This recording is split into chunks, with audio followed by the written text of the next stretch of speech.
You just realized your business needed to hire someone yesterday. How can you find amazing candidates fast? Easy. Just use Indeed. Stop struggling to get your job post seen on other job sites. With Indeed sponsored jobs, your post jumps to the top of the page for your relevant candidates, so you can reach the people you want faster. According to Indeed data, sponsored jobs posted directly on Indeed have 45% more applications than non-sponsored jobs. Don't wait any longer. Speed up your hiring right now with Indeed. And listeners of this show will get a $75 sponsored job credit to get your jobs more visibility at Indeed.com/ARTS. Just go to Indeed.com/ARTS right now and support our show by saying you heard about Indeed on this podcast. Terms and conditions apply. Hiring? Indeed is all you need.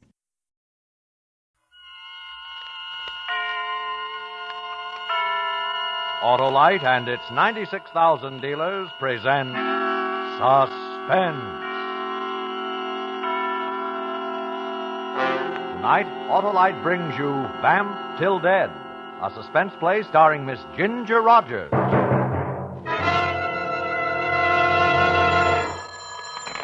Hello? Sure. Honest. Goodbye. Sparkling conversation, Harlow. Well, that's the owner of a new Autolite Stay Full battery, Hap. The battery that needs water only 3 times a year in normal car use. Hello? Why, sure. You're telling me.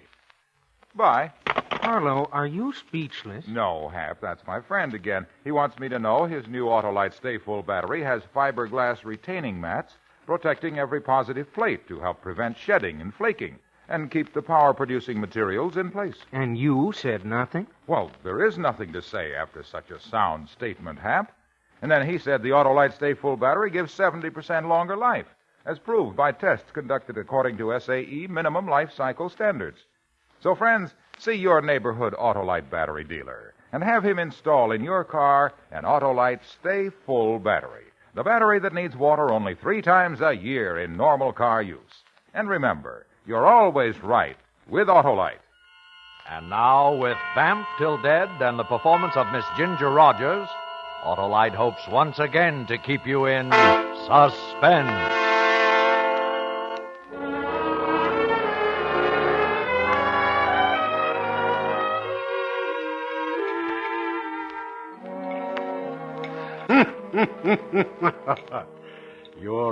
Your first name, I've forgotten. What did you say it was? Amy, Mr. Gentry. Amy Watkins. Amy. Yes. And are you a good secretary, Amy? Why, you have all of my recommendations, Mr. Gentry. I mailed them to you a week ago. Oh, yes. To be sure, I must have looked at them, or I wouldn't have hired you and had you come all the way from New York now, would I? You've never worked for a writer. You think you'll like it here in this big house, working for me? I hope so, sir. Sir. Sir. That's very good. Did that politeness come from some secretarial school, or perhaps your dear old mother taught it to you? No, I know, sir. Never mind, Amy. As soon as we finish eating, you may unpack, write whoever you have to write, and explain that you are safely here. We start work first thing in the morning. I'll attend to all that, Mr. Gentry. What do you think of me? I beg your pardon? Me? How do I strike you? What am I? A gentle person, a wit, a profound talent, a buffoon? Tell me, Amy. I'd be interested in your opinion. Well, I've only known you half an hour, Mr. Gentry. Then I'll tell you I'm a writer. Amy, do you know what it means to have 1,000,000 words inside of you and not be able to let them out? No, sir. It's an utter horror, and that's the way it's been with me for almost a year. But now I'm ready to go back to work again and release those 1,000,000 words. To take them down, that'll be your job. I'll do my best, Mr. Gentry. It's not going to be easy, very demanding, Amy. That's why I'm paying you a good salary. I'll make you work when it's working time. I understand, Mr. Gentry. Sometimes I feel like working, and sometimes I don't, and sometimes I like carnations on the dinner table, Amy. Very hard to get. Shipping problems in winter like this. Delicate, fragile things. Yes, they are. But they're my favorite flower. The cook's name is Jenny. She'll help you find your way around the house. And for heaven's sake, call me Paul, not Mr. Gentry. Yes, Paul. Oh, that's better. I suppose you're tired. Yes, I am. It was a terribly long trip. You can find your way to your room. Wait a moment, Amy. Wait. First time I've had a good look at you. Can't see by candlelight over a dinner table. Tilt your head toward the lamp. I want to see your face more clearly. But don't. Do as I say. You're trembling as I touch your face, Amy. You're frightened. Oh, no, I'm not. I'm not at all. At this instant, you can't decide whether or not I'm a madman. You must need this job very badly. I want to work for you. I have an invalid father. I'm not interested in your problems. Don't tell them to me. Amy, it's an assistance to me if people adjust to new situations as quickly as possible. Have you heard about my wife? No, sir.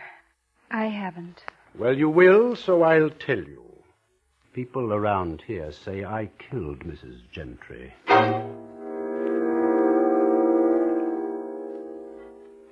His great black eyes, set deep back in his head, seemed to be laughing at me when he said that, as though he expected me to run from the room and get as far away from him as I could. But I didn't move. Somehow, in that moment, I knew that I wanted to be near him, no matter what he had done. Good night, Amy.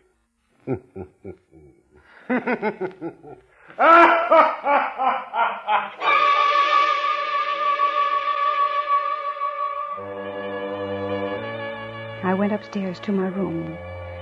I could still hear laughter even after I closed the door.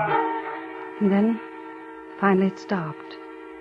And I was lying across my bed when I was aware that someone was standing beside me. He's like that, child. You mustn't mind him. What? It's his way.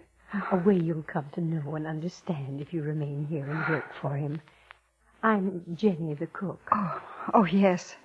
I'm glad to meet you. He said you'd show me around.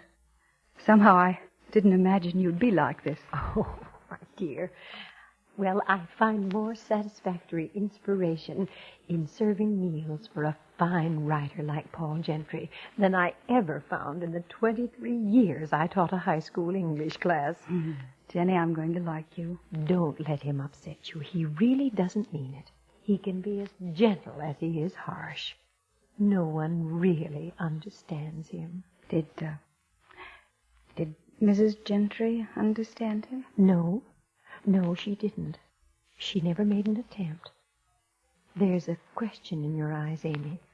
Was she murdered? Yes. In that little guest cottage down by the bridge. You can see it from this window. There? It seems so still and quiet, Jenny. It's hard to realize. Yes. Happened almost a year ago. I served dinner that night. They argued over something trivial, or flowers on the table. Mrs. Gentry ran from the house.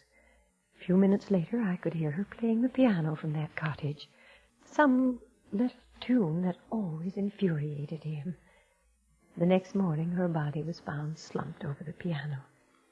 Her neck was broken. That's all. Thank you for telling me about it, Jenny.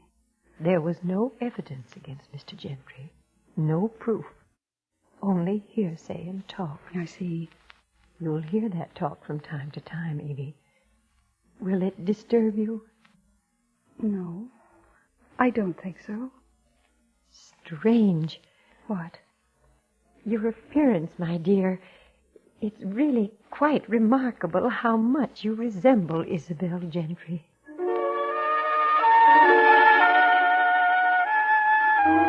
I didn't go right to bed that night. Instead, I slipped out of the house after everything became quiet and followed the path across the bridge to the guest cottage, where she had been murdered.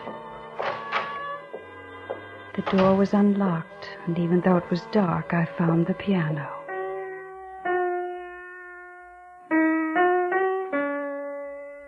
As I played, I wondered how much of Paul Gentry I might have understood if I had been Isabel.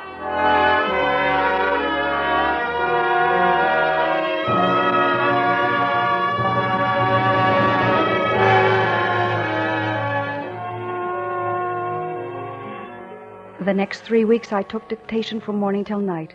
The whole place was geared especially for his return to work. Jenny seemed to be everywhere, bringing in meals at all hours, slipping in and out of rooms silently so as not to disturb anyone. And then one afternoon, when I walked into his study, there was another man standing there beside Paul. Oh, Amy.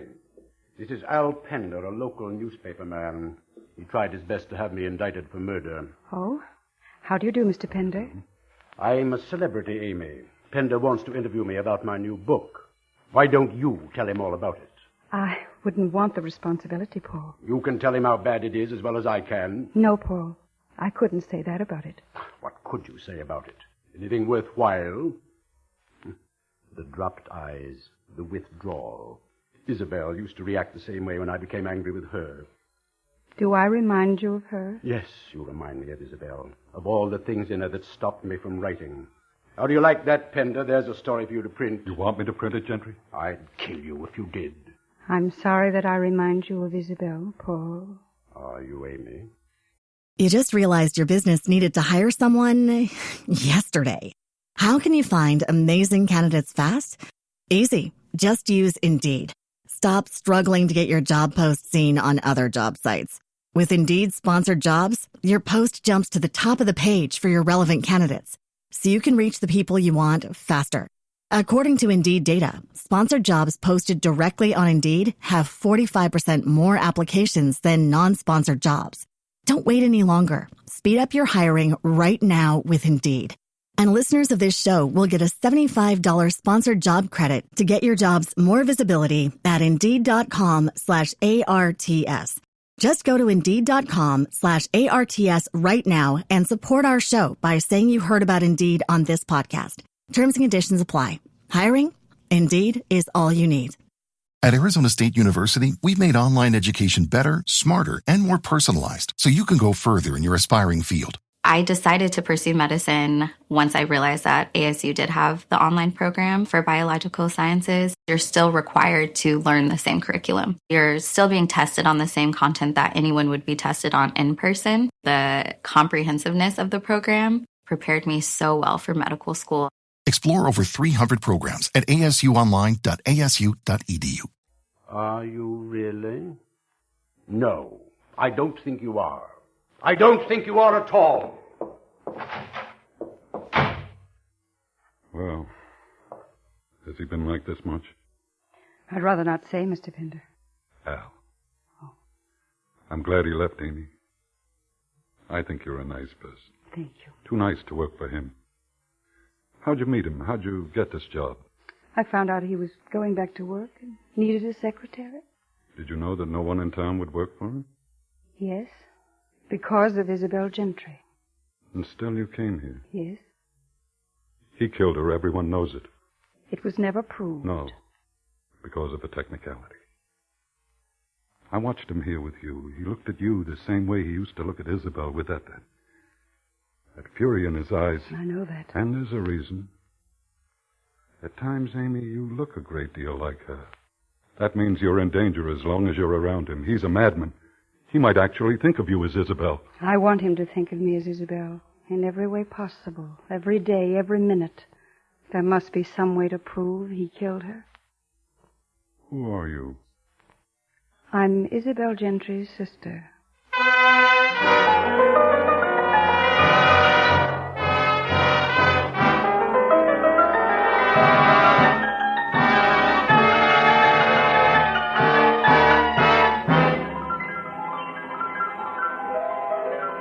Autolite is bringing you Miss Ginger Rogers with John Hoyt in Vamp Till Dead. Tonight's production in radio's outstanding theater of thrills, Suspense.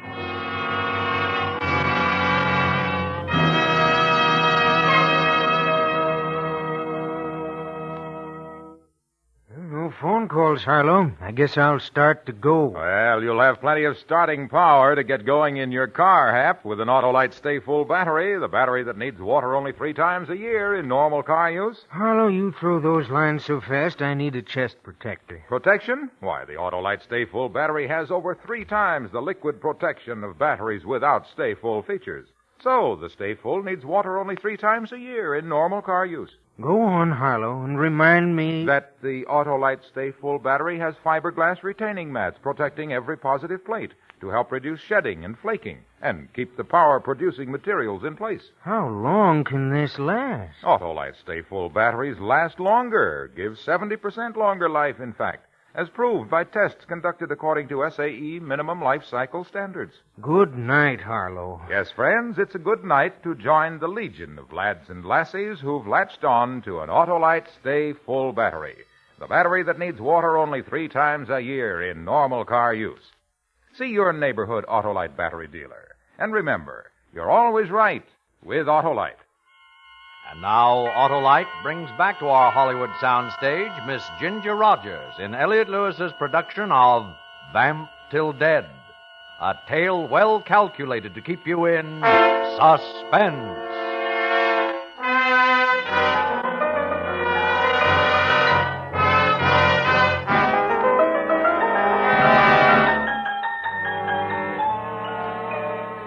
For the next few days, Paul Gentry threw himself into his work with a vicious sort of concentration and purpose.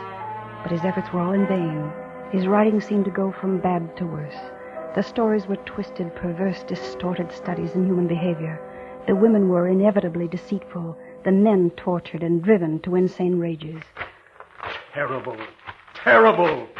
Not a word, not a single word in the whole mess that's printable at all. Perhaps you're trying too hard, working too hard, Paul. How can you accomplish anything worthwhile if you only half try? I'll ask Jenny to bring us some coffee. I don't want any coffee. I don't want anything. Maybe I expect too much, want too much, need too much. What is it that's the matter with me? What is it? Tell me. I can't tell you, Paul. I don't understand you. You don't even try, Isabel. Why do you smile? You just called me Isabel. I did. Well, I'm sorry. It won't happen again. It was an accident. Yes, Paul, of course it was. It was an accident.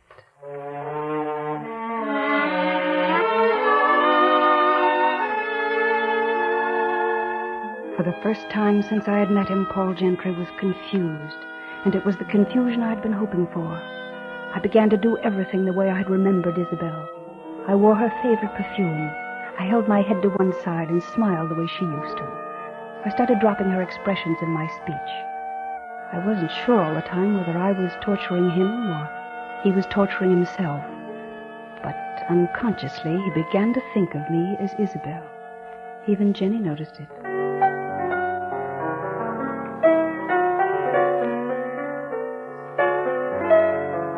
Amy! Oh, I didn't notice you come in, Jenny. What are you doing? Here in the cottage. Practicing? It was the little melody she used to play. He's been calling you by her name, hasn't he? No, it's probably because his mind is on his work, and an old habit is difficult to break. When you're not thinking about it. You fixed your hair the way she used to wear it. Have I? I often put it up like this. Do you think my hair would really bother him, Jenny? Oh, it's hard to tell. The poor man. She was such a part of his life. I guess he can't quite give her up even yet. Oh, maybe it'd be better if he didn't even try. A memory is sometimes a wonderful thing. Not hers.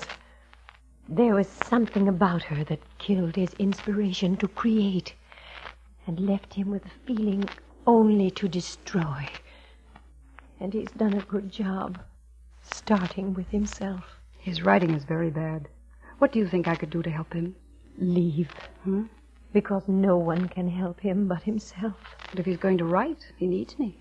Do you want to go through life with a picture in your mind of man being eaten alive by the acids that are burning inside of him? Jenny, why do you stay? Oh, I'm like his desk or the chair he sits on, just a piece of furniture doing a job. He doesn't think about me one way or the other. Someday I'll be able to see him get back to writing the way he used to. You mean without her? Yes. Do you think he killed her, Jenny? That's something I don't dare think about, Amy.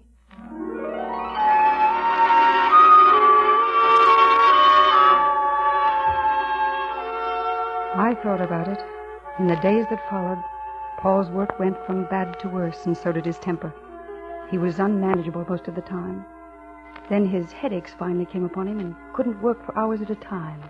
He would sit in his chair drinking and staring at me. Just staring, staring, staring. Sometimes I expected him to leap out of his chair and beat me to death. And other times I was afraid he was going to fall on his knees and throw his arms around me, begging forgiveness. I knew he was almost ready to break the day he went into a rage and started throwing things around his study.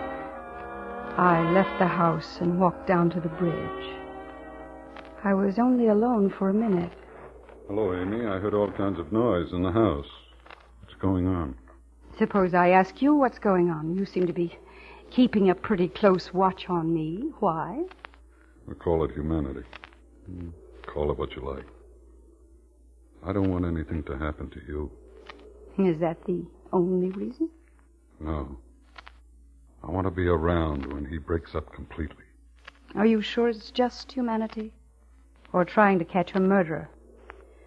Looks more like a campaign of personal revenge. I said call it what you like. But if you stick around here another minute, you're out of your mind. Suppose I told you I wasn't worried about myself. And I'd say you're crazy. You're in more trouble than Isabel was. He's going to go. And when he goes, nothing or nobody around him is going to be safe. Al, I'm going to tell you something. Isabel used to write to me, and she was pretty frank. She told me about a newspaper man she was interested in. Could you be that newspaper man? How many of them do you think there are in this town? Is it because you loved Isabel that you want to see her murderer caught? Or would you just like to sacrifice Paul Gentry because he was married to her when you wanted her? All right. So I knew your sister. There were very few young men in this town who didn't. She didn't like living here. She didn't like Paul Gentry. She didn't like this lousy small town. Then why didn't she get out? You can't walk when you're dead. I mean before. Because she was afraid of him. Cowed by him, mentally beaten down by his peculiar form of sadism. You really hate him, don't you? Look, I brought you something. This gun. What do I want that for? Because if you're foolish enough to stay on in that house, you need some protection. But not a gun. Everything's on your side, Amy. The first time he comes at you, let him have it. No jury in this town would ever do a thing to you. I came here to get proof that Paul Gentry killed my sister. And I want him to pay for it, under the law. It seems to me that you want me to be judge, jury, and executioner. Take it, you little fool. He's dynamite. What did you come here for? To play games? Take it. Hurry up. Put it in your pocket. All right. And are you aware that this land belongs to me? What are you doing on it? Talking to her. What does it look like? Paul, please. How many times do I have to tell you to leave my wife alone? Your wife? It's bad enough that I have to tolerate you in public places. But this land is private. And it's mine. Go on, get off it while you can still walk. And Isabel, you get back to the house where you belong. I ran back and locked myself in my room. Downstairs, I heard Paul moving around in his study. Then I heard a bottle crash against the wall. And then his heavy steps coming up the stairway. And then, suddenly, before I could do anything, he was standing in my doorway. Isabel! Isabel! Paul, come to me. Isabel, why did you make me do it? Why did you do it, Paul? I couldn't help myself. It was those men all the time, especially Amy. Isabel's dead. You're Amy. Why do you keep making me think that you're Isabel? Please let me go, Paul. What's this all about, Amy? Let me go, Paul. All right. A few weeks ago, you came here and began talking and acting like her. Or is it my imagination? Maybe I'm going crazy. Paul, I think it's mostly your imagination. Maybe I happen to be a little like her. No, there's something more to it than that. Something I can't figure out. Something in the air or inside of me. I don't know what it is. But I do know one thing. Another week of this and... Amy, why don't you leave here while it's safe? I think it is safe, Paul. You weren't afraid of me the way you were that first night. You aren't afraid of what I might do to you? No, Paul. I'm not afraid. If you really want me to go, I will. I'd rather stay. I want to be close to you. Closer to you than anybody in this world has ever been. I don't want you to go, Amy. Ever. I love you. I know. You love me the same way you once loved her. Isn't that so? Yes, Amy, that's so. And I want you to marry me. Of course, Paul. Of course. I've always wanted to be your wife. Amy. Amy.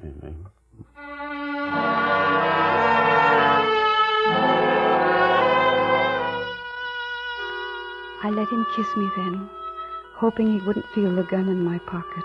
I knew that very soon I might have to use it.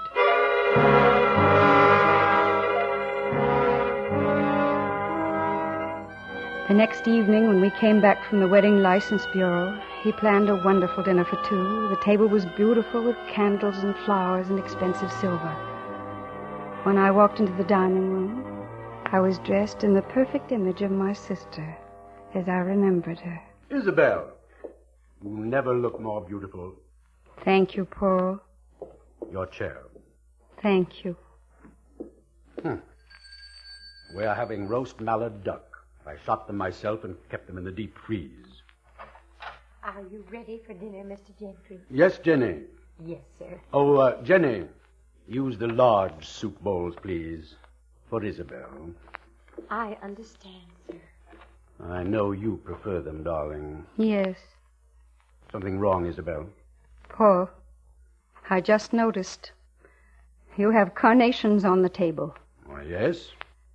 You know I don't like carnations, Paul. I don't like them at all. Isabel, they were all I could get. I'm afraid you'll have to like them, darling. I don't have to like anything. Have Jenny take them off the table. Now, see here. You'll either get rid of them, or I won't eat dinner with you. Do you hear me? Then don't eat dinner with me, my dear. I'd like it better that way. Then I won't have to look at your bored, critical face all the time. Isabel, come back here. Come back here.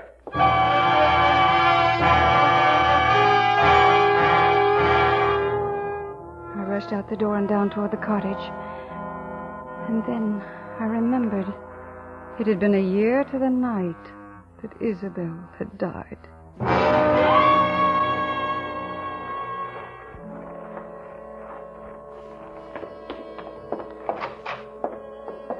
And then I was in the cottage, where it had happened, sitting at the piano, playing her tune.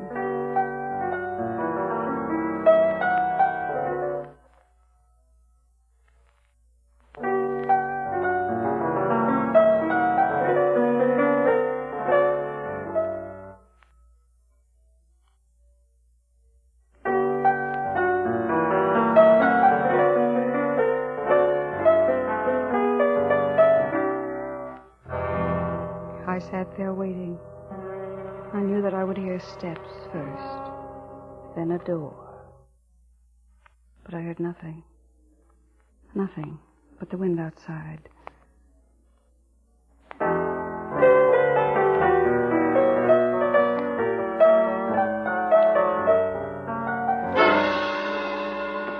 And then I heard the steps. You! Oh, no. Don't. Oh, don't. Amy, are you all right? Yes, Alan. Yes, I had to do it this way. I had know. to. Don't try to talk to me, Amy. It's all right. Stay where you are, Pender, or I'll blow your head off. You're wrong, Paul. It wasn't me. Paul, darling. She was the one. Jenny. She tried to kill Amy the same way she killed Isabel. She thought Amy was going to take you away from her. Amy, my darling, I'm sorry you had to go through this. Oh, Paul, do you know who I am? Who I really am? Yes, I know you're not Isabel. I've known all along. I had to pretend as you pretended. Oh, I'm sorry, Paul, for the pain I've caused you. It's all over, my darling. Ended. Yes, Paul. It's all over. Isabel is truly dead.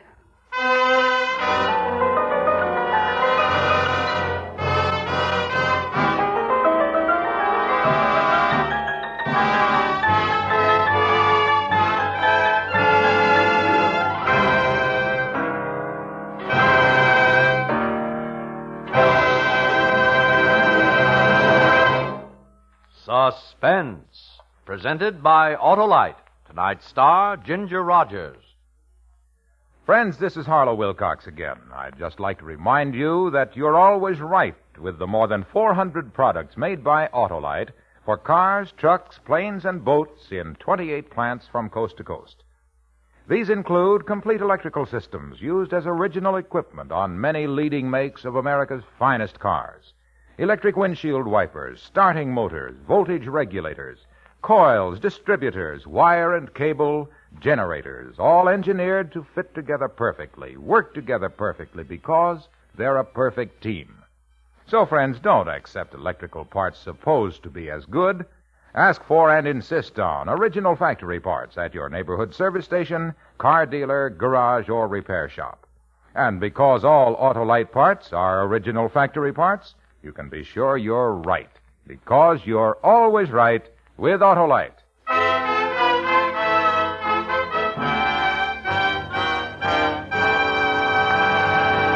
Next week on Suspense, Miss Eve Arden as star of The Well-Dressed Corpse.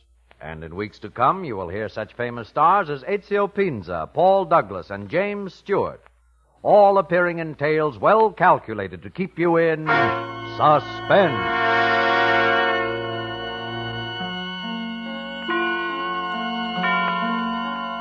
Suspense is produced and directed by Elliott Lewis, with music composed by Lucien Morawek and conducted by Lud Gluskin. Vamp Till Dead was written for Suspense by E. Jack Newman and John Michael Hayes. Included in tonight's cast were John Hoyt, Jeanette Nolan, and Ed Max. Ginger Rogers is soon to be seen in the Universal International picture The Groom Wore Spurs. And remember, next week on Suspense, Miss Eve Arden in The Well-Dressed Corpse.